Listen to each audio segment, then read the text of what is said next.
नहीं tiger, hold. देखो, तुम्हें किसी को भी कुछ भी साबित करने की जरूरत नहीं है। That's it. अकरम, मैं जो भी कर रहा हूँ अपनी मर्जी से कर रहा हूँ।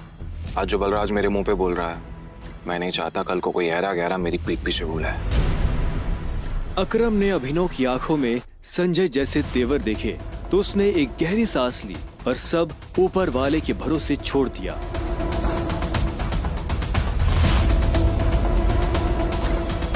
लगभग 1 घंटे के बाद बलराज अभिनव और अकरम के साथ अपनी प्राइवेट एरेना में आ गया था। ये वही एरेना थी जहां पर बलराज अक्सर लड़ाई किया करता था। उस बड़ी सी एरेना में उन तीनों के अलावा और कोई नहीं था।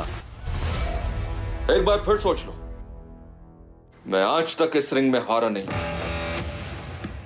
तुम इस रिंग में आज तक इसलिए नहीं आ रहे हो बलराज क्योंकि तुम्हारा सामना आज से पहले संजय के बेटे टाइगर से नहीं हुआ था।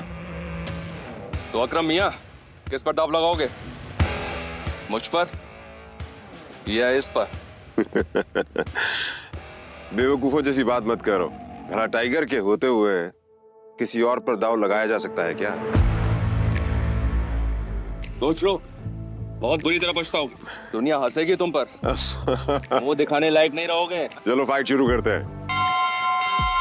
अभिनव ने बलराज को ऊपर से नीचे तक देखा। वो देखने में भारी था और अभिनव उसके इसी भारीपन पर वार करने वाला था। दोनों के बीच लड़ाई शुरू हुई। उसने जैसे ही अभिनव पर पहला मुक्का मारा तो अभिनव एक बार को सन्न रह गया। और एक बात हमेशा याद, अपनी आखिरी सांस तक लड़ना है। समझ गया ना टाइगर? ये किसको लेकर आ गए? ये हम पे राज करेगा? हाँ, मैंने कहा था ना कि कोई भी हमारे सर पे आकर बैठ जाएगा और बोलेगा कि मैं टाइगर हूं, और हम मान लेंगे? बिल्कुल नहीं। Come on.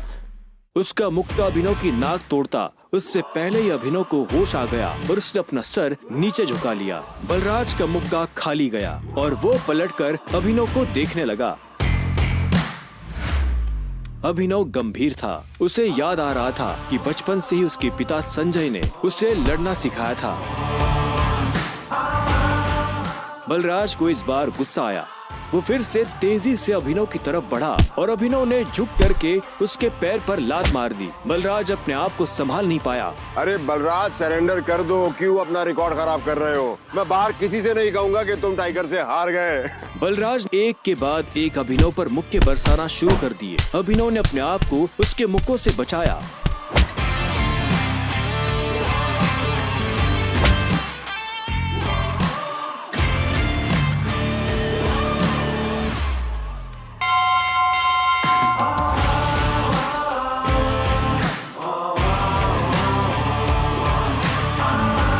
अभिनव ने बलराज को छोड़ा और चुपचाप रिंग के कोने में जाकर खड़ा हो गया। बलराज ने मुश्किल से अपने भारी भरकम शरीर को उठाया और दर्द में कराहते हुए बोला, अकरम, मैं जानता हूँ तुम बहुत खुश हो गया आज।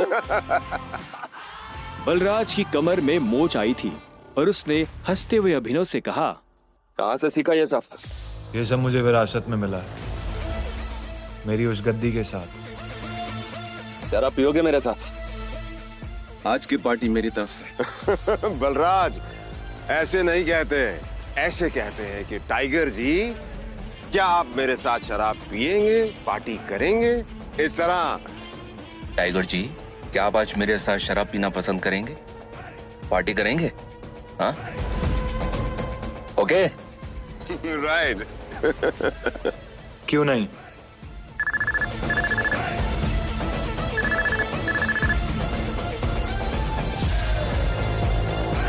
हाँ नन्ना।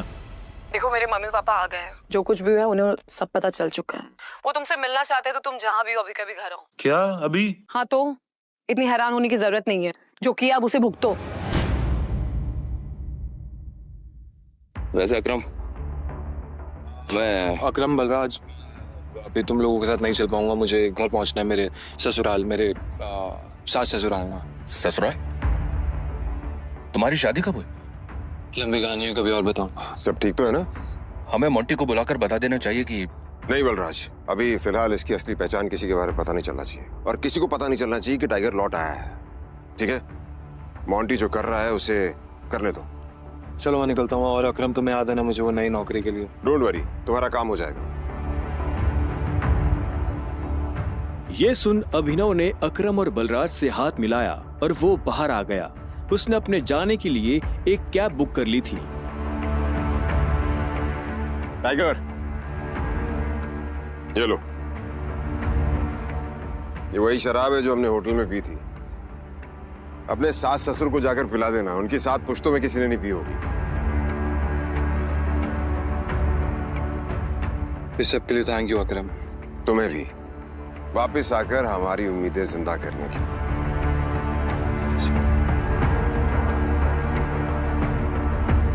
अब आजा कि अंदर रिंग में ही रहेगा।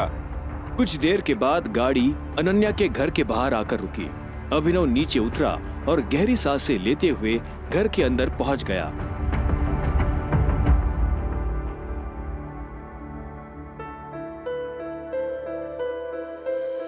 नमस्ते मम्मी जी, नमस्ते पापा जी। ये मैं आप लोगों के लिए लेकर आया था। अरे वाह, क्या बात है, बहुत एक्सपेंसिव है यार।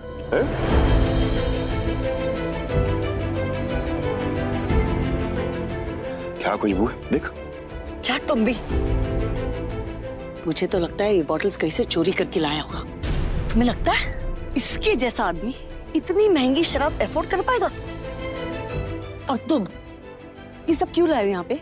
हमारे बेटी के साथ जबरदस्ती करने के बाद हमें रिश्वत देना चाहते हो तुम? वो भी चोरी की हुई शराब?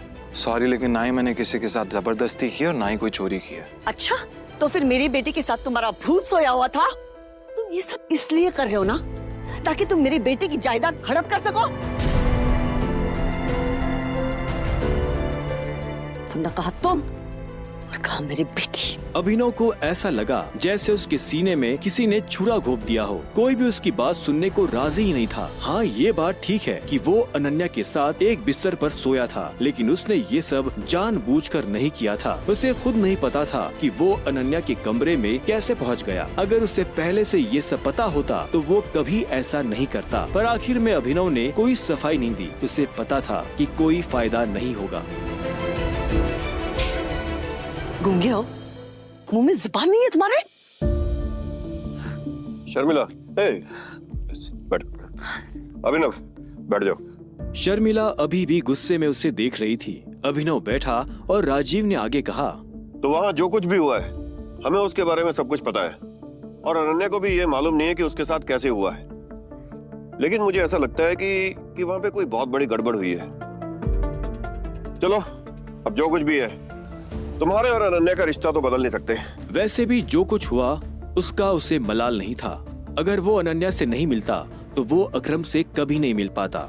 साथ ही वो बाहर की दुनिया में अनन्या का नाम भी खराब नहीं होने देना चाहता था। ऐसे में वो भी नहीं चाहता था कि ये शादी टूटे। तो अभिनव, तुम क्या करते हो? मैं एक डिलीवरी बॉय का काम करता था और आज मुझे नौकरी से निकाल दिया गया। उसके ये शब्द किसी बॉम्ब की तरह उन दोनों पर गिरे। इससे पहले कि शर्मिला कुछ कहती, राजीव ने कहा, अभिनव, तुम्हें जल्द से जल्द नौकरी ढूंढनी पड़ेगी, और वो भी अच्छी वाली। तभी तुम मेरी बेटी के साथ लीगली शादी कर सकते हो। चलो, अब तुम जा सकते हो। अभिनव उठा और बाहर निकलने लगा। इतने में शर्मिला के गुस्से में और एक उबाल आया और वो अभिनव के पीठ पीछे बोली, देखा कितना ढीठ है ये? ओवर कॉन्फिडेंस तो देखो इसका। जेब में 10 रुपए नहीं है और चल ऐसे रहा है जैसे जंगल का टाइगर हो। राजू, तुम्हें लगता है इस जैसे लीडर को कोई नौकरी पे रखेगा? रखेगा नहीं, रखेंगे। मेरे लिए काम की कमी नहीं है। सुना तुमने?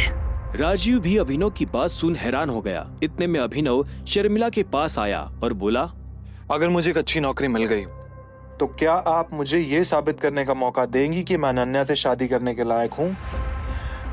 बड़ा कॉन्फिडेंस है। अरे भाड़ में जाए ऐसा कॉन्फिडेंस। और तुम, नौकरी का मतलब ये नहीं है ये कल के तुम किसी पार्किंग लॉट में जाके बैठो और लोगों की गाड़ियों की रसीद पढ़ो। मेरा मतलब है नौकरी जैसी नौकरी, असली नौकरी, सही वाली नौकरी। और अगर कल तक तुम्हें ऐसी नौकरी मिल जाती है ना, तो तुमने जो कुछ भी अभी कहा उसके बारे में एक बार सोच सकती हूँ। शर्मिला से ये सुनते ही अभिनव के चेहरे पर बड़ी सी मुस्कान आ गई। शर्मिला को नहीं पता था कि अभिनव कौन है और उसके पीछे किसका हाथ है। उसने मुस्कुराते हुए हाँ में सिर हिलाया और घर के अंदर जाने लगा।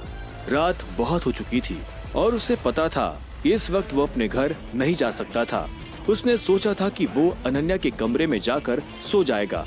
वैसे भी अब दोनों पति पत्नी थे। ऐसे में अभिनव जैसे तैसे उस बड़े से घर में अनन्या के कमरे के बाहर पहुंच चुका था। क्या है? रात बहुत हो गई, मैं अपने घर नहीं जा सकता, मुझे सोने के लिए जगह चाहिए। तो क्या, तुमने मुझे अपने मम्मी पापा से मिलने के लिए बुलाया था ना, तो तुम ही जगह दो सोने की। हेलो, तुम्हें क्या लगता है मैं फिर से तुम्हें अपने कमरे में आने दूंगी? तो मैं और कहाँ जाऊंगा? मुझे नहीं पता, जो करना है करो, बट पैर हटाओ वरना मैं तोड़ दूंगी। अभिनव पहले तो नहीं डरा, पर जब दरवाजा उसके पैर को छूने ही वाला था कि उसने अपना पैर पीछे खींच लिया। अनन्या ने दरवाजा बंद किया और दूसरी तरफ से चिल्लाते हुए बोली, नौकरों की जगह ना मालिकों के कमरों में नहीं, घरों के स्टोर रूम्स में होती है। ये सुनते ही अभिनव को बुरा लगा, पर वो कर भी क्या सकता था। उसने बस बंद दरवाजे को देखा और हताशा से अपना सिर हिलाने लगा। अब आगे क्या होने वाला था, कहाँ सोने वाला था अभिनव, और क्या उसे इस घर में कभी इज्जत मिल पाएगी, और क्या होगा जब अनन्या के घर वालों को अभिनव की असली पहचान के बारे में पता चलेगा। जानने के लिए सुनते रहिए द रिटर्न ऑफ टाइगर, सिर्फ पॉकेट FM पर।